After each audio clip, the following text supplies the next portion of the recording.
Dans cette vidéo, nous allons répondre à la question suivante. Quel est le rôle d'une banque centrale? Et nous allons privilégier le cas de la BCE. Nous verrons donc le triple rôle d'une banque centrale, en l'occurrence définir la politique monétaire, fournir des billets de banque et, dans certains cas extrêmes, jouer le rôle de prêteur en dernier ressort.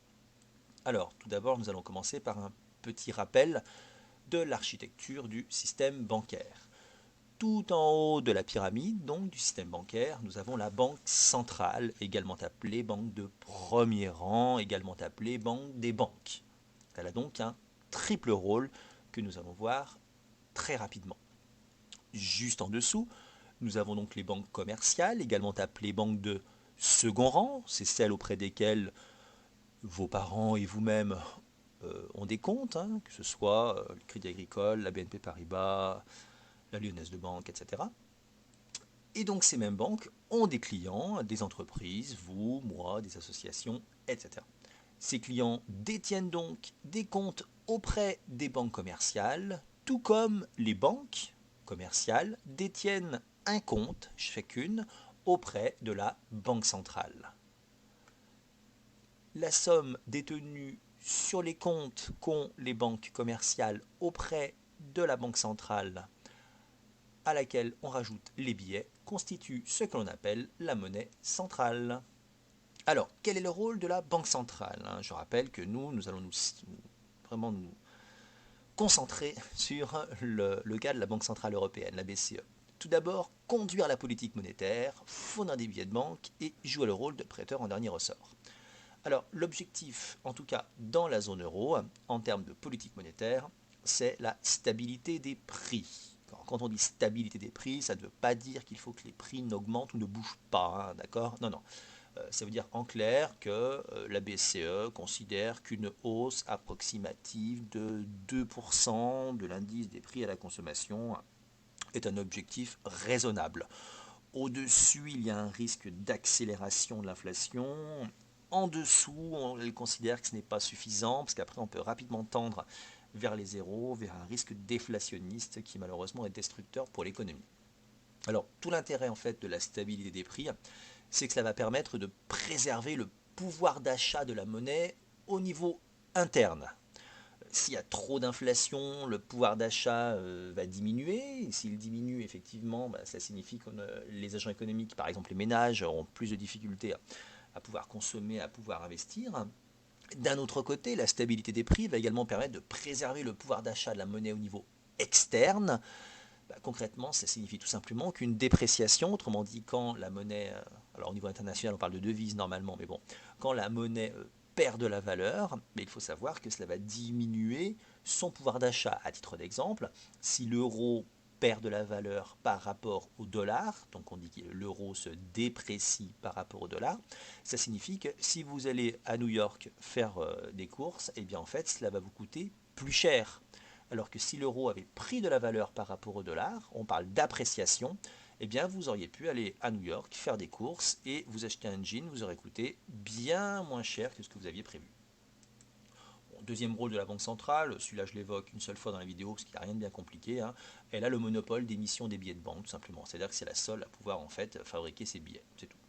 Et le rôle de prêteur en dernier ressort, ça signifie en fait que la Banque centrale, alors elle n'est pas la seule à avoir ce rôle, hein, il y a d'autres institutions internationales qui l'ont, hein, mais la Banque centrale effectivement va garantir en fait la fourniture de liquidités aux agents économiques, en bancaires bien évidemment, quelles que soient les circonstances. Ça signifie que si une banque a de gros problèmes financiers, qu'elle n'arrive pas à se refinancer sur le marché interbancaire auprès d'autres banques, en français ça veut juste dire si une banque n'arrive pas à trouver de l'argent et à s'endetter auprès d'autres banques, que les autres banques ne veulent pas tout simplement lui prêter de l'argent, eh bien dans ce cas-là, elle va se retourner dans la direction de la Banque centrale qui, elle, va effectivement accepter de lui prêter. Ça va permettre d'éviter un blocage du système financier en fait. Allez, on va rentrer dans les détails.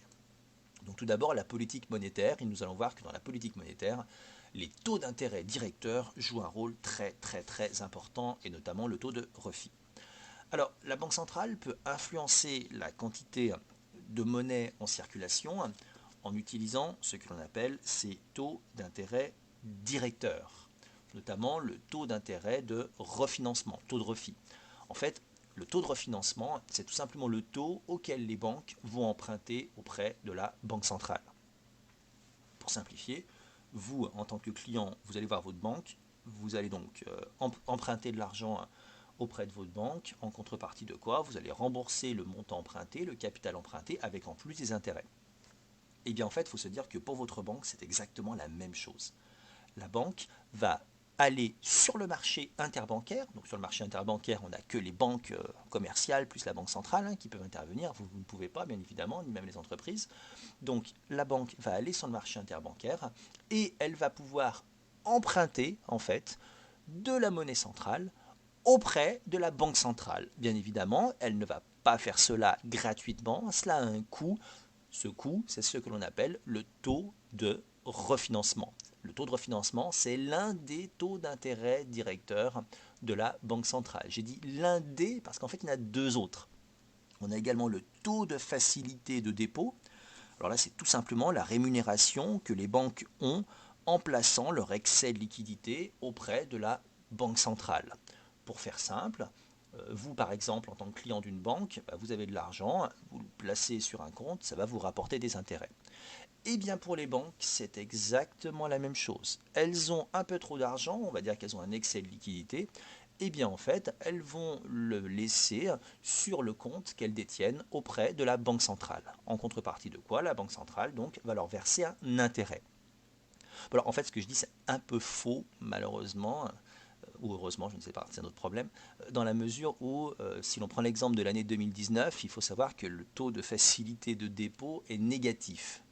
Négatif, ça veut dire qu'en fait, quand les banques commerciales laissent leur argent sur le compte qu'elles détiennent auprès de la banque centrale, eh bien en fait, cela ne leur rapporte rien. Au contraire, elles doivent même donner en fait de l'argent de la monnaie centrale à la banque centrale pour qu'elle accepte de conserver les sommes qu'elles détiennent en fait sur leur compte. Bon, c'est comme ça. Troisième taux d'intérêt directeur, c'est le taux de facilité de prêt marginal. Alors, en termes techniques, on doit dire que c'est une facilité de caisse permanente. Bon, si je traduis en français, ça veut juste dire que si vraiment il y a un gros souci, un cas d'urgence, un gros problème exceptionnel, les banques peuvent exceptionnellement emprunter en fait auprès de la banque centrale. C'est que d'habitude elles le font, mais dans des périodes bien précises, c'est bien organisé. Là, c'est vraiment, il y a une urgence, et puis donc il me faut de l'argent tout de suite. Là, d'ici ce soir, effectivement, elles peuvent exceptionnellement, effectivement, se retourner auprès de la banque centrale, qui va leur accorder ce qu'on appelle une facilité de caisse, autrement dit, une facilité de prêt marginal. Mais c'est vraiment exceptionnel, bien évidemment. Alors, on va un petit peu rentrer dans les détails. Donc, on reprend notre architecture classique, tout en haut de la pyramide, la banque centrale, ensuite les différentes banques commerciales, et en bas, vous et moi.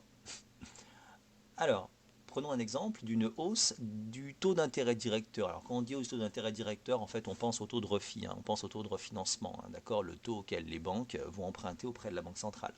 Alors, imaginons que la banque, parce que c'est elle qui fixe ce taux, décide d'augmenter donc son principal taux d'intérêt directeur, donc le taux de refi. Que va-t-il se passer? Eh bien, en fait, on va observer qu'il y aura une hausse des taux d'intérêt sur le marché interbancaire. Ça veut dire que les banques vont pouvoir se refinancer, soit auprès de la banque centrale ou même entre elles d'ailleurs, mais à un taux d'intérêt plus élevé. Donc ça va coûter plus cher finalement de trouver de l'argent pour une banque sur le marché interbancaire. Mais si ça coûte plus cher pour une banque de trouver de l'argent sur le marché interbancaire, les banques vont répercuter cette hausse auprès de leurs clients. Autrement dit, si elles doivent prêter de l'argent à leurs clients, elles le feront, mais à un taux d'intérêt effectivement plus élevé. Donc finalement, pour nous, en tant que clients, nous, ménages, entreprises, etc., cela va coûter plus cher de s'endetter auprès des banques commerciales. Donc comme cela coûte plus cher, eh bien en fait, nous serons moins incités à nous endetter. On aura donc un ralentissement du crédit, donc finalement moins de création monétaire et l'inflation qui va ralentir en quelque sorte. Alors les taux d'intérêt directeurs ont vraiment un rôle très important dans l'économie. Ils ont un impact, que ce soit sur le niveau des prix, comme on vient de l'évoquer, mais également sur l'activité économique. Alors reprenons rapidement donc l'exemple de la hausse des taux d'intérêt directeurs. Donc, les hausses de taux d'intérêt directeurs se font dans le cadre d'une politique monétaire qu'on appelle une politique monétaire restrictive, une politique monétaire de rigueur. Donc on a bien vu que quand les taux d'intérêt directeurs augmentaient, les taux d'intérêt sur le marché interbancaire vont augmenter, que les banques vont répercuter cela à leurs clients, donc que l'on va avoir une hausse des taux d'intérêt pratiqués par les banques commerciales. Donc résultat, les clients seront moins incités à s'endetter. Donc on aura une baisse du volume des crédits accordés aux clients. C'est logique, hein, quand les taux d'intérêt augmentent, on a moins envie de s'endetter. Mais résultat, si l'on a moins envie de s'endetter, on pourra moins consommer, on pourra moins investir. Donc on aura un ralentissement de la demande ou une baisse. Après ça dépend, hein, si on raisonne en termes de hausse ou de ralentissement de la hausse. Rien n'est simple. Hein. Donc finalement on se rend compte que l'activité économique va être négativement impactée. D'un autre côté, bien évidemment, on a quand même un petit point positif, c'est que effectivement, on va avoir la masse monétaire qui va moindrement progresser, donc l'inflation qui devrait être maîtrisée. A contrario, on peut tout à fait regarder ce qui se passe dans le cas d'une baisse des taux d'intérêt directeurs. Donc dans ce cas, on sera en présence d'une politique monétaire expansive, expansionniste. Donc ça veut dire concrètement que l'on aura une baisse des taux d'intérêt sur le marché interbancaire, donc ça va coûter en fait moins cher aux banques de se refinancer, de trouver de l'argent donc sur le marché interbancaire. Comme ça leur coûte moins cher de se refinancer, elles vont pouvoir prêter à leurs clients à un taux d'intérêt plus faible. Et comme elles vont prêter à leurs clients à un taux d'intérêt plus faible, les clients vont être contents. Contents, ça veut dire qu'ils vont accepter donc bien évidemment de davantage en fait s'endetter. Donc il y aura plus de crédits qui seront accordés aux clients, qui pourront plus consommer, plus investir. Donc il y aura plus de demandes. Donc l'activité économique sera stimulée. Problème, c'est que comme effectivement il y aura pas mal de création monétaire, la masse monétaire va pas mal augmenter, donc il y a effectivement un risque de surchauffe inflationniste. En clair, les prix risquent d'augmenter trop vite. A noter que là on a fait un raisonnement au niveau en fait domestique, au niveau du pays, mais on peut également regarder ce qui se passe à l'échelle internationale. Autrement dit, quand par exemple les taux d'intérêt directeurs diminuent, il faut savoir que cela aura comme conséquence une dépréciation en fait de la valeur de la monnaie. De la monnaie, autrement dit, la monnaie va perdre de la valeur. Mais si la monnaie perd de la valeur, dans ce cas, ça veut dire que ça nous coûtera à nous plus cher d'acheter à l'étranger. Donc vous voyez que ça va un petit peu limiter la hausse de la demande. Inversement, hein, si on a une hausse des taux d'intérêt directeurs, cela va générer en fait une appréciation hein, de la monnaie, puisque finalement ce sera plus intéressant pour les investisseurs internationaux de placer leur argent chez nous, parce que ça leur rapportera plus, que de le placer ailleurs. Et donc finalement, comme notre devise va prendre de la valeur, on pourra acheter des choses à l'étranger, mais ça nous reviendra moins cher. Donc finalement, ça va un petit peu stimuler la demande. Vous voyez qu'en fait, en économie, c'est pas tout blanc, tout noir, c'est que dans le dégradé en fait. On peut très bien avoir une hausse de la demande domestique qui va être nuancée par le fait que la monnaie va se déprécier, et inversement une baisse de la demande domestique qui va être nuancée par le fait que la monnaie va s'apprécier. C'est pas aussi simple que ça. Hein. Alors, la politique monétaire, elle s'appuie également, même si c'est dans de moindres proportions, sur le TRO, le taux de réserve obligatoire. Donc autrement dit, la Banque centrale peut obliger les banques à détenir, sous forme de réserve obligatoire, une fraction des dépôts qu'elles gèrent. Je vous renvoie à une autre vidéo sur les limites de la création monétaire pour entrer dans le détail des réserves obligatoires. Alors concrètement, ça veut dire quoi ? Ça veut dire que donc, nous avons notre banque centrale, nous avons des banques commerciales, chaque banque commerciale détient donc un compte auprès de la banque centrale et une partie de ce compte est en quelque sorte bloquée en fait et correspond donc à des réserves obligatoires. Eh bien, si la banque centrale décide en fait d'augmenter justement son taux de réserve obligatoire, finalement, elle va obliger les banques à détenir plus de liquidités sur le compte qu'elles ont auprès d'elles. Mais si les banques effectivement ont plus d'argent qui est en quelque sorte bloqué sur le compte qu'elles ont auprès de la banque centrale, alors finalement cela va limiter la possibilité qu'elles ont de pouvoir accorder des crédits, donc créer de la monnaie. Inversement, si la Banque centrale décide donc de diminuer son taux de réserve obligatoire, eh bien finalement les banques auront besoin de détenir moins de liquidités sur le compte qu'elles ont auprès de la Banque centrale. Finalement, ça leur permettra de pouvoir accorder davantage de crédits et donc elles pourront faire davantage de création monétaire. Donc vous voyez qu'en passant par le taux des réserves obligatoires, cela va permettre à la Banque centrale de pouvoir influencer la quantité de monnaie en circulation, donc la stabilité des prix, parce que c'est quand même ça l'objectif final, bien évidemment. Autre instrument utilisé, les opérations dites d'open market. Alors tout dépend si l'open market on le voit au sens strict ou au sens large. Au sens strict, une opération d'open market, c'est tout simplement le fait que la banque centrale va soit acheter, soit vendre des titres. Alors par titre, on entend en fait des bons du trésor. Bon, pour mémoire, les bons du trésor, ce sont tout simplement des titres d'emprunt à court terme émis par l'État. Bon, quand on dit à court terme, ça veut dire moins d'un an en fait. D'accord. Bon, en clair, pour faire simple, ce sont des obligations émises par l'État d'une durée de vie de moins d'un an. Voilà. Donc, la Banque centrale va par exemple décider effectivement de racheter des bons du trésor, des titres, etc. Donc finalement, en contrepartie des titres qu'elle va décider d'acheter, elle va fournir aux banques commerciales de la monnaie. On peut vous dire, ok, mais ça sert à quoi? C'est important parce que si la Banque centrale dit, écoutez, voilà, là j'ai envie d'acheter en ce moment beaucoup en fait de titres. Si la Banque centrale dit j'ai envie d'acheter beaucoup de titres, ça signifie concrètement que les banques vont pouvoir lui vendre beaucoup de titres et qu'en contrepartie, elles se verront créditées sur leur compte qu'elles détiennent auprès de la Banque centrale de monnaie centrale.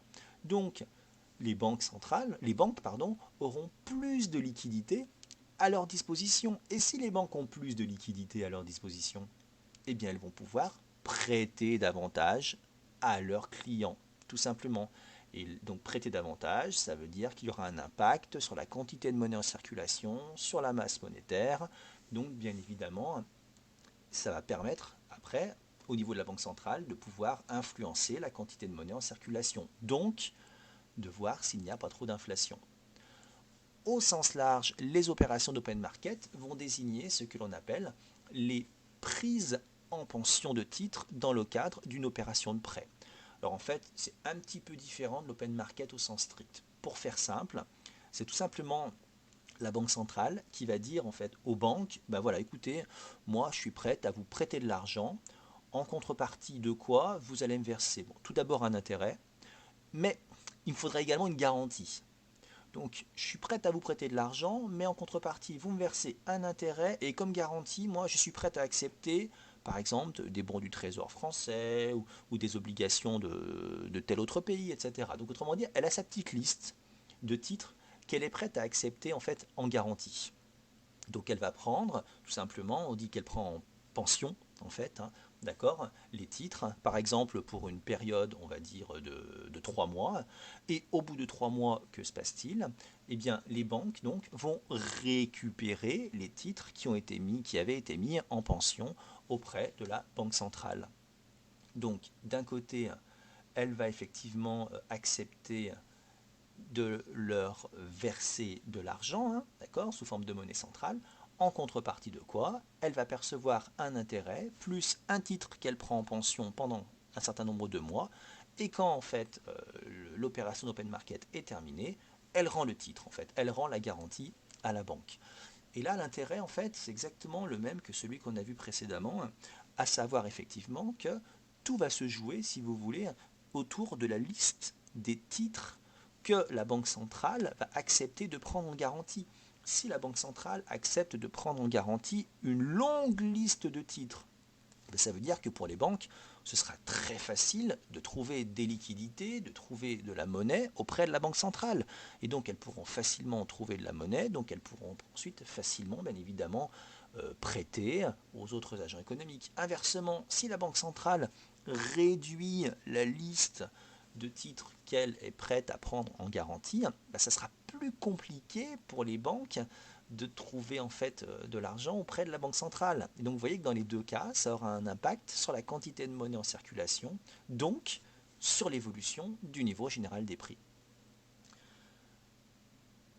on va voir un nouveau rôle de la Banque centrale, d'accord, le rôle de prêteur en dernier ressort. Autrement dit, c'est le fait de fournir des liquidités aux agents économiques, quelles que soient les circonstances. Dans certains cas, malheureusement, certaines banques connaissent des problèmes d'ordre financier, soit parce qu'elles ont mal estimé le risque de crédit, soit parce qu'il y a une crise tout simplement systémique, comme la crise qu'on a connue en 2007-2008, la crise des subprimes. Donc certaines banques peuvent connaître des difficultés. Ça veut dire quoi concrètement qu'une banque connaît des difficultés? Ça veut juste dire qu'en fait, quelquefois, une banque n'arrive pas à trouver elle-même de la monnaie centrale bien évidemment, d'accord. Une banque n'arrive pas sur le marché interbancaire à trouver de l'argent auprès des autres banques. Plus aucune autre banque ne veut lui prêter de l'argent. Et c'est justement là que la Banque centrale va intervenir. En fait, la Banque centrale, elle va accepter de prêter exceptionnellement de l'argent à une banque en difficulté lorsque toutes les autres auront préalablement refusé. Ça va permettre effectivement de l'aider et d'éviter d'aboutir à une situation qui pourrait être dramatique, que ce soit d'ailleurs dramatique au niveau de la banque ou même au niveau évidemment des autres banques, parce qu'il faut pas oublier qu'elles sont toutes connectées les unes aux autres.